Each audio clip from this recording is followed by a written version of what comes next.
What's good, YouTube? It's your boy, Blue Blood Sports TV, back at y'all with another one. So, I'm hearing that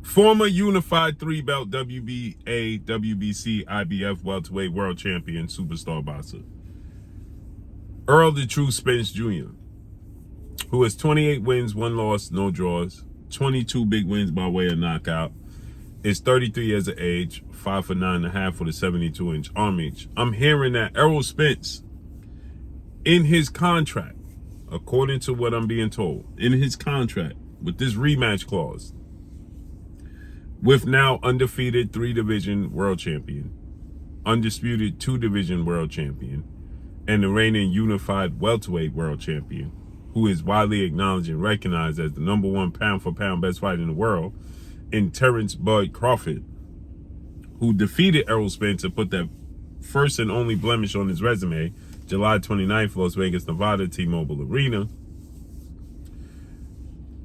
when he stopped Errol Spence in the 9th round. Since then, the rematch, we know Errol Spence petitioned for the immediate rematch immediately. He had it in his contract that he was well in his rights to activate a rematch clause immediately that bonds Terence Crawford and forces him in an obligated situation where Terence Crawford has to give him the rematch and he can't fight nobody else. It went kind of doormat from July up until right now.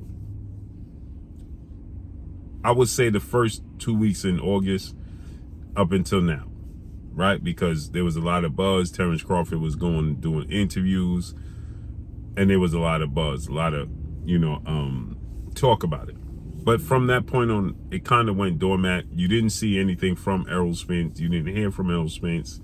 And Errol Spence went silent. You saw photos of him surface on his significant other's social media and things of that magnitude, but you didn't hear anything directly from Errol Spence. Well, now, Errol Spence came out in this last week and a half, and he's made some big claims, some big statements that have went viral, right? The fight wasn't competitive. It was expected to be a 50-50 fight if there ever were one. It was the most highly anticipated fight in the last decade. It was a massive, undisputed welterweight showdown. History was on the line. The event lived up to it. The fight itself didn't live up to the competitive nature that we expected, where Terence Crawford dropped him in the 2nd round, twice in the 7th, and then stopped him in the 9th. But he battered him. I gave Errol Spence the 1st round and continue to say this, 1st round and the first half of the 3rd round. He came out strong in the first half of the 3rd round after getting dropped. But that was it. Terence Crawford took over, and it was a dominant performance on the part of Terence Crawford from that point moving forward. And with that said, Errol Spence came out this week and made some claims as to why that took place. He stated that he had cataracts over his right eye that prevented him from being able to see. He stated that he had broken ribs and confirmed that, and wasn't able to spar and prepare like he should have been able to or needed to, and that he was getting shots in his ribs. Just a week out before the fight is when he got confirmed to have that. He wants the fight to be at 154, not welterweight. There's a lot of rhymes and reason as to why Errol Spence lost the fight.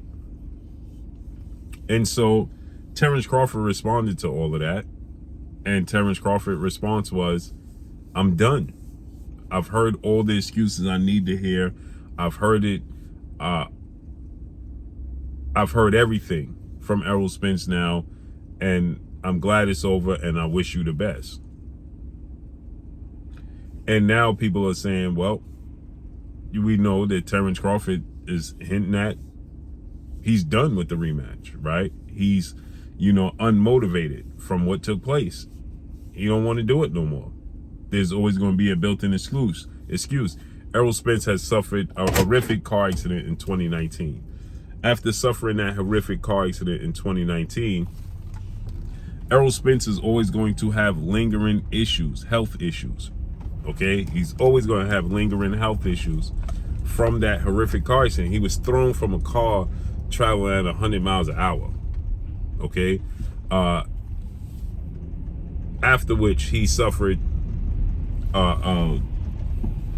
oral surgeries. He suffered a broken or detached retina. A lot going on with Errol Spence, right? And because of that, he suffered cataracts afterwards, that he had to have cataract surgery. Mouthpiece, different mouthpiece. A lot going on with his physical after suffering that car accident. And Errol Spence, he came out, he stated, another thing is he wasn't living a fighter's lifestyle.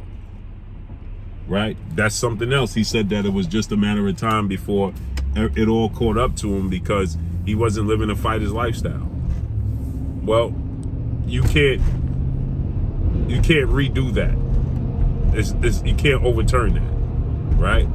Your body has went through trauma, massive trauma, and you're not going to be able to redo it. So to go into the rematch with Terence Crawford at this point, after he's claiming that, he suffered cataracts that had to be removed. He suffered from, the broken or detached retina. He suffered from the broken ribs. So many different rhymes and reasons. It's not going to get better as you get older. It's only going to get worse. It doesn't get better. It's going to get worse for Errol Spence. Your eye, you had 2 surgeries now on one eye. That's not going to get better. So if you Terence Crawford, what do you benefit from the rematch at this point? Because Errol Spence is always going to forever be labeled damaged goods now. Especially with him coming out and confirming the broken rib, the eye surgery, etc. He's going to be, if Terence Crawford wins the fight, he's in a lose-lose situation. He's going to be considered, you beat a guy who was damaged goods. He's not going to get credit for beating Errol Spence. The only person, and Errol Spence is in a win-win situation, because if he loses, right, then people are going to say, well, he was damaged goods. But if he wins, they're going to say, well, we see the real Errol Spence. He's in a lose-lose situation, that being Terence Crawford. So Terence Crawford at this point in time is saying, I'm done. I'm going in a different direction. But according to what I'm being told, why we're talking about this in this video, is that Terence Crawford has to honor this contract. And that the time is not up. So what I'm being told is that he has a calendar year that he can, Errol Spence can force Terence Crawford in that calendar year to fight him, right?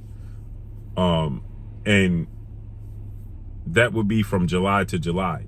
He had 30 working business days to activate the rematch and tell everybody and inform everybody he wanted the rematch clause, which he did that already. So now the fight has to take place within a 12-month calendar year. So to counter that, so what people are saying, Terence Crawford can't get away from the rematch. Well, to counter that, Terence Crawford said, I'm just going to travel all year. So it looks like Terence Crawford is just saying, okay, well then I'll just travel the world for the rest of this year and then come back and resume from that point forward. Terence Crawford even stated, I might give y'all one more fight. I might be done with the sport of boxing. He even hinted at retirement now, right? So is he going to do, Terence Crawford can do the same thing in a way what Floyd Mayweather did to Oscar De La Hoya in their rematch clause. Just waited it out. So what will be next for Errol Spence? I would say fight Keith Thurman at 154, right? That's the type of get-back fight that Errol Spence needs. Keith Thurman, a mover who's, not the biggest puncher, but is a big puncher. You know, they have history. It's a big fight. Take that route. But let's see how this unfolds. But apparently, Terence Crawford, the fight itself has to take place within 12 months, a calendar year. That's what I'm being told. That Terence Crawford just can't walk away with it and fight somebody else. So let's see how this unfolds. Terence Crawford said, I'll just travel for the rest of the year. So let's see. But that's all I got for y'all, man. Make sure you hit the like button. Drop a comment in the comment section. Let me know what y'all think. Y'all already know what it is. It's your boy Blue Blood Sports TV. Hate, like, comment, and subscribe. You haven't subscribed, hit the subscribe button, hit the like button, hit the bell icon to get all the new notifications. Follow me on Instagram at Blue Blood Sports TV, all one word. That's all I got for y'all. I'm gone. Peace.